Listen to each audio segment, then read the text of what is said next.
Okay, welcome to Countdown to the Spine with Stephen Brown. My name's John Kynaston, and the last few weeks I've been chatting to Stephen, who's finished the spine 5 times, and next year will be his 6th attempt. So it's been great just to learn from Stephen, and we've looked at different things each episode.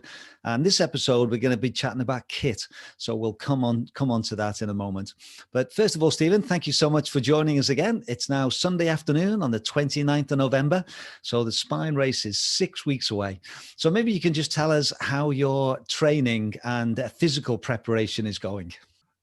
Well, since the last time I spoke to you, I came away from that talk really enthused about everything. I thought I'm going to try my calf out again. I went for a short run the Monday after I last spoke to you, so just under 2 weeks ago, and 20 minutes in, for the 3rd consecutive time, my calf pinged, and back to basics.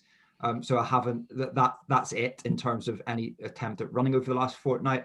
I have kept doing sort of very big sets of squats.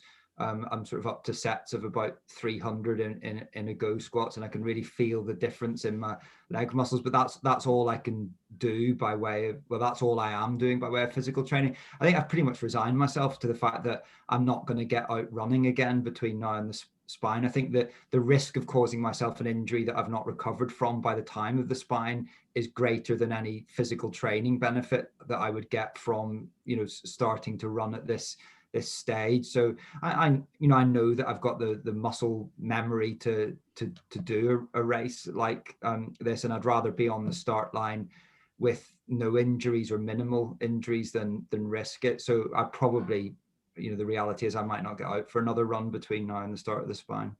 Does that scare you at all? The thought that you won't have run for quite a few weeks before a big race like this?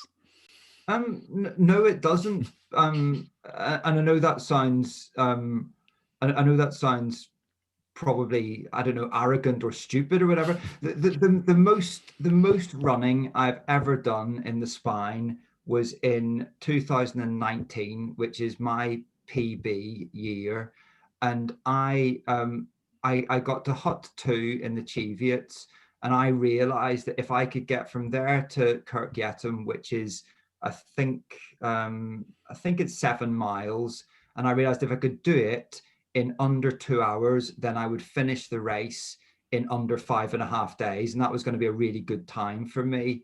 And I ran that 7 miles. I did it in 1 hour 45 minutes, so sort of 15-minute mile pace. That's the most running sort of consecutive running, and that split from Hut 2 to Kirk Yetholm. The only person who beat me that year on that last section was Jasmine Paris, who was smashing the record all over. So and that's not because I'm a super athlete, it's just because I'm so conservative for the start of the race. I know that if I have to run at any point, I can remember how to run. It's that's my approach to it anyway. Yeah. Let's see if I come unstuck this year. Yeah, I find that really interesting because I would imagine a lot of people who are preparing for the spine, maybe for their first time, the feeler that they need to be in tip-top shape physically to run would be paramount in their mind. But I think from what you're saying, that's probably not the biggest factor, is it? For me, it would definitely be more important to be in tip-top shape mentally than physically. I think all of the factors which are about sort of the mental preparation side of the race for me are more important. But that's I suppose thinking about it that way is a luxury that I have from having done the race 5 times and completed the race 5 times. I know what it takes.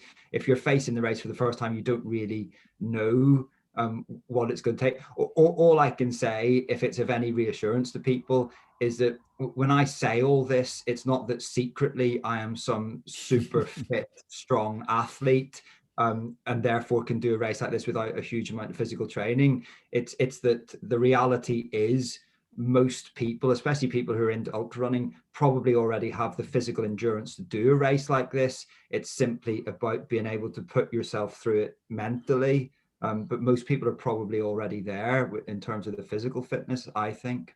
Yeah, I think you're right. And I think if you're going to do the spine, it's not going to be the first multi-day ultra or ultra that you're going to do. It's down the line, isn't it? So you've already got probably several years worth of training and I say Yeah. muscle memory in those legs. And I think the other thing as well, Stephen, is that a race like this, that you will be walking the vast majority of it. If you haven't practiced that, then also that's not going to help you, is it? If I think sometimes people, they go a 100-mile race and they think they're going to, all they do is run in training. Whereas walking is different, isn't it? It uses different muscles, or your muscles in a different way. And particularly when you're carrying the amount of kit that you have to do. So to practice long walks is just as valuable, isn't it?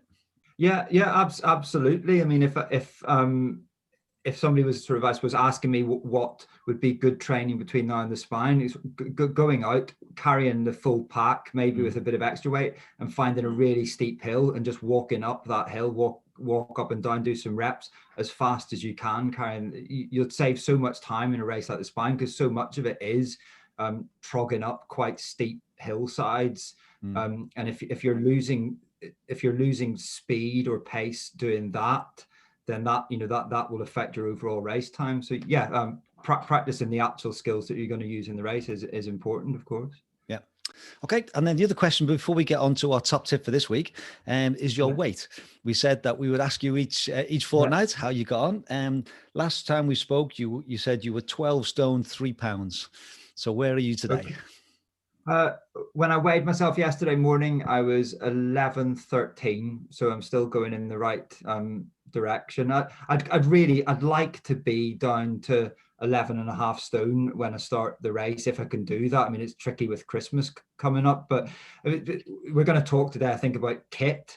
And one thing that I do as well is you obsess about the weight of your kit, but actually the weight of you as a person, you're going to have to carry your entire body from Edale to Kirkyatome. So for me, if I can lose excess body weight, that will make a big difference to my overall speed. As any athlete knows, when you're in good shape, it has a big effect on your pace. Yeah. Well, I say, Stephen, it's going the right direction. The first one we did which was 13 weeks ago on the 11th of October, and you were 12 stone 10. So you've lost almost a stone in those 5 weeks. So that's you're moving in the right direction. So that's great. Yeah. Okay, so we thought for this episode we would talk about kit, and we were quite keen to talk about a different thing each time. So we've talked about sleep strategy, we've talked about checkpoint strategy, and I thought this week it'd be interesting just to get your thoughts on kit. Now, I'm very aware that you look on the website and it's quite foreboding, really, the amount of kit that you have to carry, you have to take. And I thought I would take you back to your first race 5 years ago, 6 years ago now. And when you first got that kit list, what was your thinking, and how did you go about putting your kit together for that first spine race? Well, so it was 2015. I was preparing to do my first spine in 2016, and I was completely obsessed about the kit list. I probably spent more time thinking about the kit side of it than any other aspect of the race. I spent hours and hours online trying to find a slightly lighter version of this, or a slightly lighter version of that, to the point. And we only had one computer at the time, and my wife would come down and she would be trying to work and getting all of these pop-ups for one-man tents, and sort of a set of walking poles which was 10 grams lighter than another set of walking poles, so she could tell what I'd been looking at the previous night on the laptop. So I spent an awful lot of time thinking about it and worrying about it, and in that first year, and I probably ended up with certain bits of kit where I had 3 different versions of them by the time I came to do the race. A knife is one thing, and I can remember buying this sort of Swedish knife, which is about this long. I think this is ridiculous. I'm not hunting during the spine race. I do not need a knife that size, but I've still got it. And then, of course, I ended up with a tiny little pen knife, which is what I took on the actual race. But I think probably a lot of people facing the race for the first time, it's quite an exciting aspect of the race, the kit list. I think it appeals to a certain mentality in a lot of people, but that was certainly my sort of experience the first year I was prepping for it. Yeah, and I would imagine just financially as well. It does take a big hole in your pocket, doesn't it? It does, and one of the ways I justify to myself going back and doing the race every year is it defrays the cost, because I know, I've now used some bits of kit 5, 6 times. So if you spread that out, but the first year, yeah, I spent a fool's fortune on various bits of kit, but the good bits of kit have served me well, and there are various bits of kit which I've used every year, year on year. So that this year, apart from maybe buying a couple of new pairs of waterproof socks, I won't have to spend any real money on kit. Yeah. Just as a general principle, do you work on the principle of getting the best piece of kit you can, or the cheapest, or the lightest? What sort of criteria generally do you tend to use? The way I think about the kit now is there's 29 items on the kit list, and I think of it as the bits of kit which, if I don't have them or if they went wrong, would mean that I was out of the race. And then the bits of kit which I really probably don't need, I'm just carrying them because they are a requirement.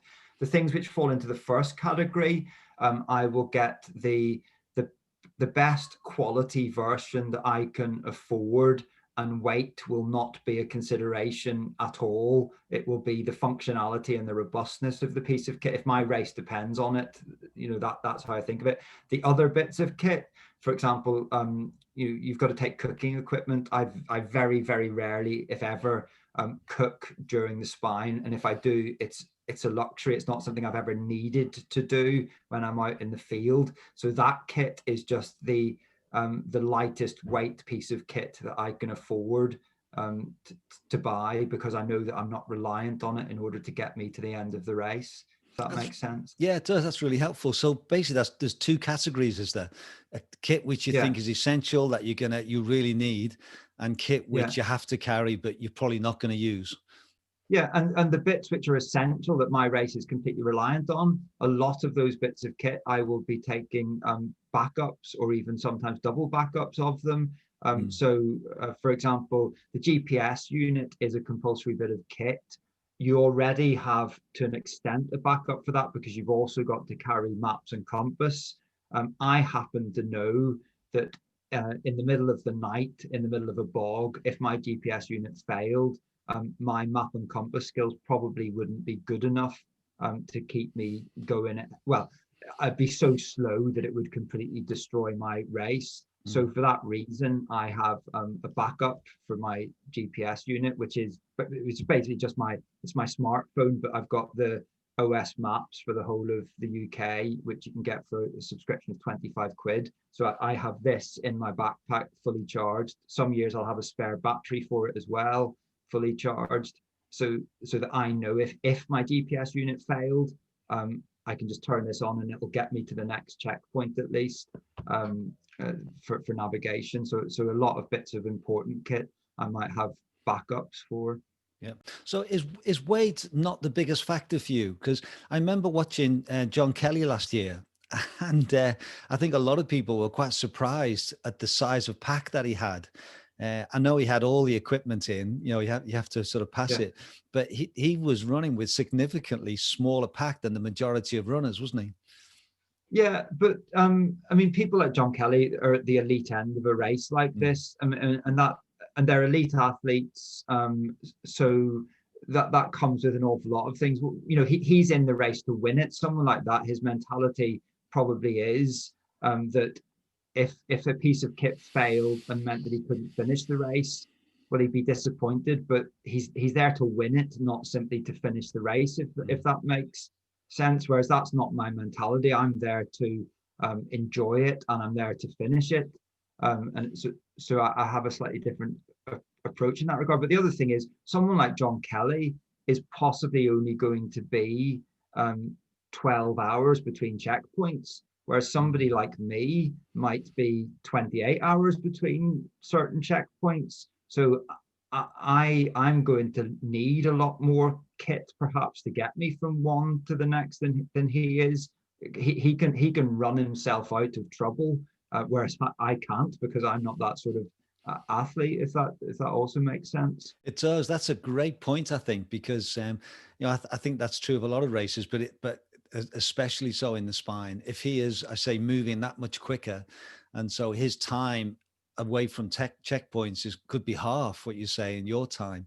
So that's so Yeah. for you. So for you, then the weight of the equipment is not by far is not the biggest factor. No, it's not. And what I can say is my PB, as I said earlier, is 5.5, just a bit under 5.5 days, and that was by some margin the heaviest pack that I've ever carried on the spine race. Mm. It doesn't make as big a difference as people think it will, and I often say this to people. The reality is, by the end of day one, you'll probably be carrying an extra kilogram of mud plastered all over your boots and your trousers. And the 2 years I've done it when it's been very snowy, your shoes sort of gather massive big balls of ice on them, and literally you probably are carrying a kilogram of ice attached to your shoes and the ends of your laces and so forth. And also, by sort of day 2, day 3, if somebody came up to you and said, "Here's a big bag of pies and sweets, do you want them?" Most people go, "Yes, give them to me," and find somewhere to put them. So as you get into the race, your obsession with weight begins to sort of dissipate anyway, because you're more focused on sort of keeping going and having the right amount of food and drink with you. Yeah. Excellent. Well, that was so 5, 6 years ago when you were preparing for your Yeah. first one. So let's fast forward to next year's race, your sixth one then. And when you're thinking about kit for next year's race, for this one that's coming up, what are the key things that you're wanting to make sure you get right?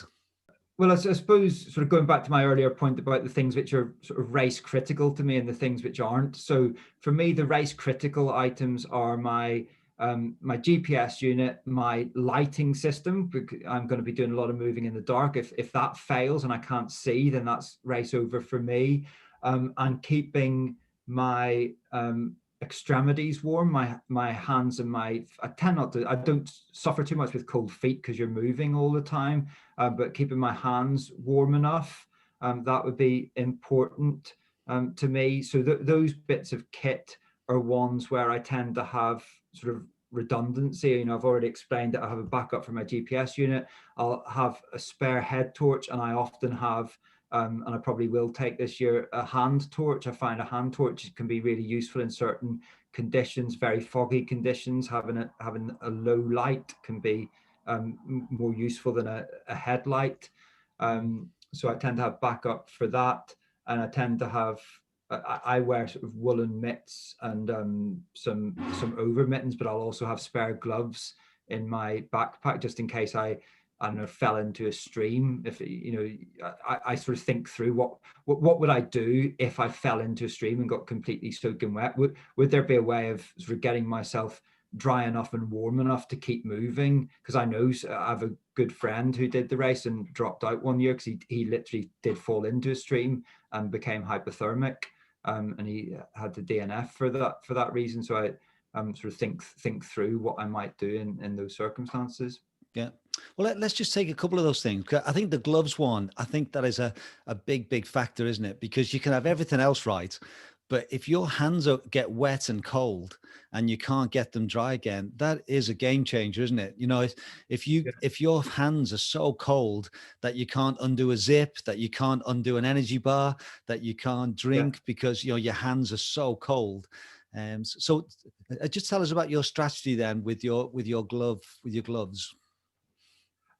Well, I've always used mittens and I've had different types. I now use a brand, they're called Dachstein. They're actually knitted woolen mittens. They look like something a kid would wear, but they were designed for alpine climbers. They're designed because they're wool. It's like they're super boiled felt. So it's a very, very close weave on them. They're actually designed that if they get wet, the water freezes and actually provides extra insulation on them. I mean, I've never used them in that extreme situation, but wool does insulate even when it's wet.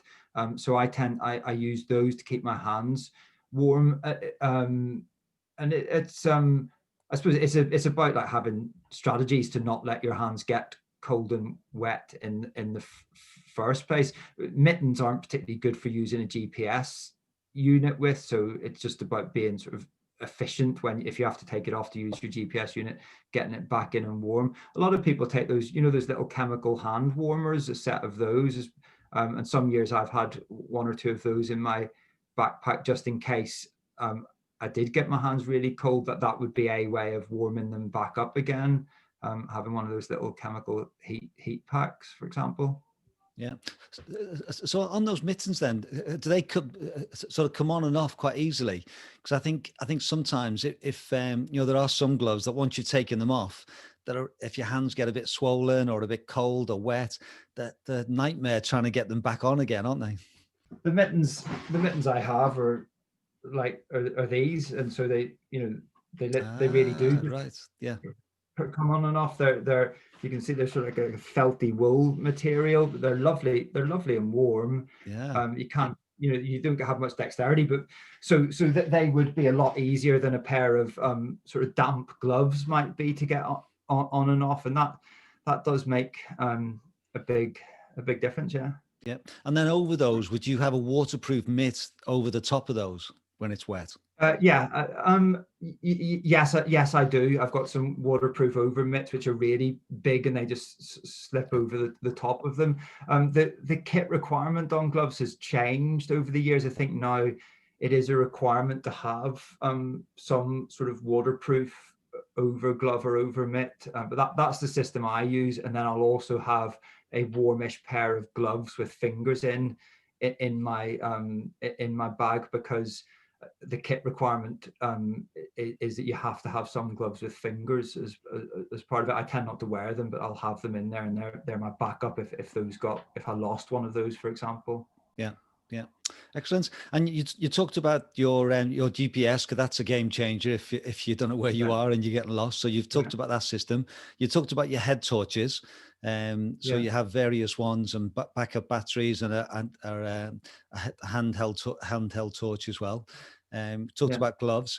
And anything else that are for you the key things that you want to make sure you've not just got the basics, but you've got backups, and that if you don't have, then it's a game changer? I always have had a spare pair of shoes or boots of some sort in my drop bag, not obviously carrying it out in the field with me, but just in case one of my shoes split or something like that when I was out in the field. Then I've got as long as I could get to the next checkpoint in my drop bag, then I would have a spare pair in there, because obviously your feet are a completely critical thing to get you to the end of a race like this. So that, and I tend not to carry a huge amount of liquid with me between checkpoints, but in order to then be safe and reassure myself, I will have water purification tablets, and usually some sort of life straw or little water filter system with me, so that although I'm not carrying a lot of weight of liquid, I know that I've got at least one and usually two methods of drinking any source of water I find safely. So that would again be, and that's not compulsory kit list, but that's something I do for my own reassurance. For me, a huge part of my approach to kit is now about minimizing my personal stress when I'm 10 hours into a section and maybe 12 hours from the next checkpoint. The last thing I want to be doing is starting to worry about, I don't have enough liquid with me. Am I going to become dehydrated? Or if my GPS unit fails now, I don't actually recognize this section of the course. If I got lost here, that would be the race over. Those sorts of thoughts when you're very, very tired have a massive, for me, they can have a massive impact on my enjoyment of the race, but also my sort of overall stress level. So if I can minimize that, that helps me enjoy the race, but I think also has an effect on every other aspect of the race as well. Yeah, excellent. A simple thing, I'm just thinking about the head torch or the GPS unit. Something that I've done, and I do it as a drill, is practice changing batteries in a head torch, practice changing batteries in your GPS unit, but practice doing it in the dark outside. And how are you going to do that so that your hands don't get too cold while you're doing it? And I have a drill sort of broken down sort of step at a time for where my spare batteries are, where the used ones go, how I store them so that I don't get them mixed up, so that it's kind of second nature to do stuff like that out in the field. And again, that helps with my sort of stress levels, that I'm not, you know, if my batteries are beginning to die, I know exactly what I need to do in order to change those without getting my hands cold. Yeah, because I remember last week or last time we talked about your checkpoint strategy and your drop bag. Everything's in, you know, you know exactly where everything is, and I would assume that's the same with the rucksack you're out on the field with. You know exactly which pockets and where things are. Yeah, pretty much that's the case. Certainly the first year I did it, I could have, you know, I knew exactly where everything was. I've probably become less disciplined about that, to the point that this year, between checkpoints 3 and 4, I convinced myself that I'd lost my cook set. I thought I'd unpacked it out of my bag halfway along the section and just left it there and didn't have it until the end of there was actually one point up to the end of the race where I really did fancy a hot drink, and I'd lost my cook set. I'd left it somewhere, so I didn't have it. And I remember going into hut 1 and they offered me a hot drink, and I said, no, I'm not going to take it, because I've got to confess to you, I've lost my cook set, and I'm not going to take any help from you because I don't have my own cook set, so I'll just go without, thank you very much. I got to the end of the race and it was there in the bottom of my rucksack the whole time. I just put it in the wrong place. So I'm probably less obsessive about that, but certainly the key bits of kit, I know where all of those are, and the key bits of kit, I try and have those somewhere where I can get them without having to take my backpack off. That also makes a big difference when you're out on the field. But if something is only accessible by stopping, taking your backpack off and opening your backpack up, you're much less likely to actually access and use it. So if you can have stuff like food, drink, torches, spare batteries, things like that handy and available on the front, that will make a big difference to your speed and also your discipline to actually use these things. Yeah. And I've got one more question. I remember when we were running together one time on a training run, and you were talking about snowshoes and about the value, or whether it's worth having them, because they're not part of the compulsory kit, are they? I don't think. No, they're not. They're not on the compulsory kit list, and you know, a lot of people don't have them. Some people increasingly do. But my experience is I've done the Spine twice, which was 2016 and 2018, in very, very snowy conditions. In 2016, I didn't have snowshoes, and as far as I'm aware, nobody who did the race that year did have them. And the final night in the Cheviots, I think I've talked about this before, but it was absolutely grueling. I was right at the limit of what I could do physically to keep going.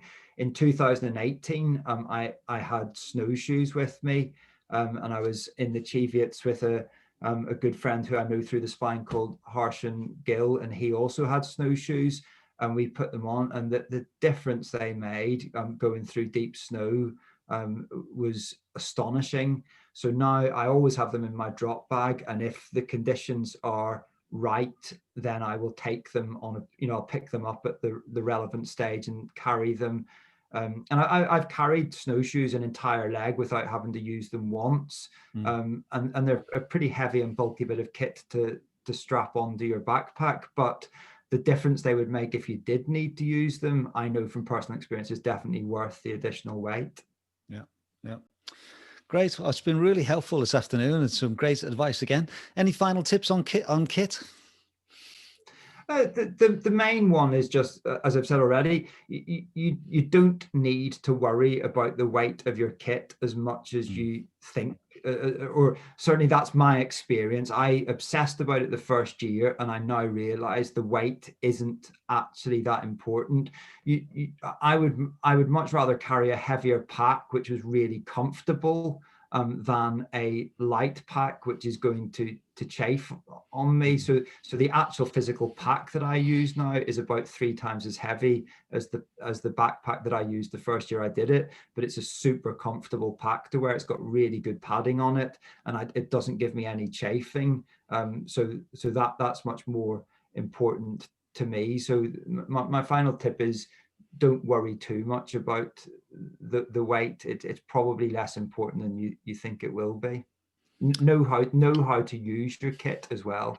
That's the other thing. There's no point having a super light cook set if you've never actually fired it up in anger. So make sure that you know how each bit of your kit actually works. Yeah, and I think that point you made about practicing changing batteries in your GPS units and your head torch on the field at night, it's if you haven't practiced that, then it can be quite difficult, can't it? If you've not you haven't worked out a system of how to do it. It can be, because nearly everything you're going to be doing in the spine after day one will be done in circumstances of extreme exhaustion, tiredness, and lack of focus. So the more you can make things like a second nature of, right, I know there are 8 steps from start to finish for me to change the batteries in my GPS unit, and it's 1, 2, 3, and you just go through it in those steps. Then when it actually happens, you're not, it is, as I say, sort of second nature. Right, that's the aim. Yeah. Great. Thank you so much. And you'll be waiting for this for our final 2 questions. We've been asking you on a scale of 1 to 10, physically and mentally, how you prepared. And so physically, we've gone from 2.5 to 3. 2 weeks ago, it was 4. So where would you be on out of 10 on your physical state? I'm going to give myself a 5 now, even though I'm not getting out and doing the running. I'm now actually at the point where I can feel the difference in my sort of body weight. I feel so much better about that. So I'm going to bump myself up to a 5. I'm halfway there. Excellent. On that. And the mental, you started off at 7.5 and you went to 8 and then 9. So on the mental... I'm gonna keep myself on a 9. I'm gonna leave myself a little bit of room for the final week of the preparation, but yeah, I'm still on a 9. I'm feeling positive about it. I'm excited about it. Great. Thank you so much. So we'll meet again in 2 weeks' time, and that will be 4 weeks to go. So we'll pick another topic and we can share. And just want to say thank you so much for those that have been watching these. There's been good numbers that have been tuning in, and a few people have left comments and questions. So we're going to pick some of those up in the next couple of episodes as well. So if this has been helpful for you, then please subscribe to the channel and follow what we're doing on Run to the Hills. And hopefully it will continue to put out content that will really help you preparing for this race and other ultra races as we cover them. So thank you very much, Stephen, and have a good 2 weeks, and we'll chat again in a couple of weeks' time. Yeah, thanks then, John. Take care.